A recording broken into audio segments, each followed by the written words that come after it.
Hello, I'm Steve Gillen, historian for the History Channel. The tragic death of President John F. Kennedy 40 years ago is one of the greatest mysteries in American history.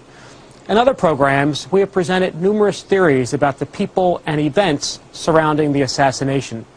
Many of those scenarios, including a mafia cover-up, CIA involvement, and a possible Cuban connection, have been presented in our series, The Men Who Killed Kennedy. This episode, The Guilty Men, examines yet another theory, that President Lyndon Johnson was involved. I know, as attorney for Lyndon Johnson, that he murdered John Kennedy. He murdered John Kennedy to become president and to avoid prison, and there is no doubt in my mind. You can't kill the President of the United States unless the next president, the head of the FBI, and the head of the Secret Service are in on the cover-up. I'd like the entire world to know how I personally feel is the fact Lyndon Johnson knew about the assassination and was a part of it.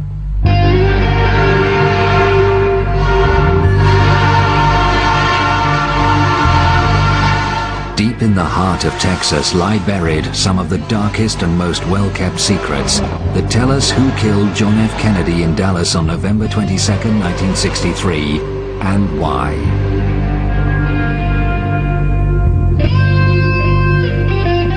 Those forces of darkness revolved around one of that state's most famous political sons, Lyndon Baines Johnson.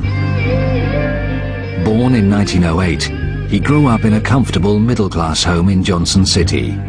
At an early age, Lyndon showed a keen interest in politics. From the beginning, he was driven by a determination to win, whatever the cost. In a word, he was ruthless. There wasn't anything he wouldn't do to get what he wanted, regardless of what it was. And probably the best example would be in 1948 when he was running for the Senate. And he was running against a man named Coke Stevenson. And the election was very, very close, a very small number of votes, which forced a recount. And once they did the recount, they found out a 201 vote error in a little place called Alice, Texas. And eventually they found out that the 201 votes had been added. 1 for Stevenson, 200 for LBJ. As a result, he won by 87 votes, and he was nicknamed Landslide Lyndon. But the real name, the name used in the backwards that didn't appear in the newspapers, was Lion Lyndon. And that stuck with him the rest of his life. That rigged ballot became the template for a political career based on bribery and corruption.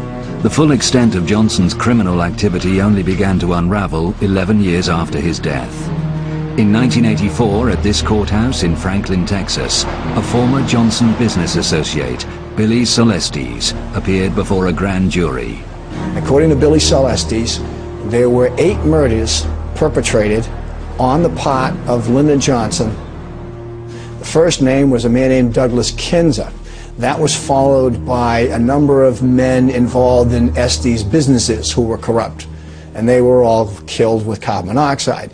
Josepha Johnson's name is listed on this Justice Department document. That's Lyndon Johnson's sister. So Estes is accusing the Vice President of the United States of murdering his own sister. And the 8th name listed is the President of the United States, John F. Kennedy. And then there is a promise of knowing more. And if Billy Celestes is telling the truth, and there is every reason to believe he is, it gives you an idea of the depth of the corruption and the ruthlessness of Lyndon Johnson. According to Estes' written testimony, that murderous cycle began in 1951 in Austin, Texas, at this downtown golf course known as Butler's Pitch and Putt. The killer was a Johnson henchman called Malcolm Wallace. Malcolm Wallace was born and raised in Texas. He was Texas bred, Texas educated, a very intelligent man. And when he graduated from the University of Texas, he was evidently recruited by Lyndon Johnson, and he was given a job at the Federal Department of Agriculture. John Douglas Kinzer, the golf pro at Butler's Pitch and Putt, was having an affair with Wallace's wife and with Lyndon Johnson's sister. Lyndon Johnson's sister, Josepha, was an alcoholic. She was a drug user. She was sexually promiscuous. She had loose lips. And who knows what she might tell Kinzer or others about Lyndon Johnson's political shenanigans. Malcolm Wallace walked into the pitch and putt golf course in Austin, Texas, and shot to death in cold blood John Douglas Kinzer. Kinzer died here for his indiscretions. Wallace was soon arrested and went on trial in Austin 3 months later. First-degree murder, open and shut case. He gets a lawyer, known as a Lyndon Johnson lawyer. So Lyndon Johnson is going to do his best to get his friend out of hot water.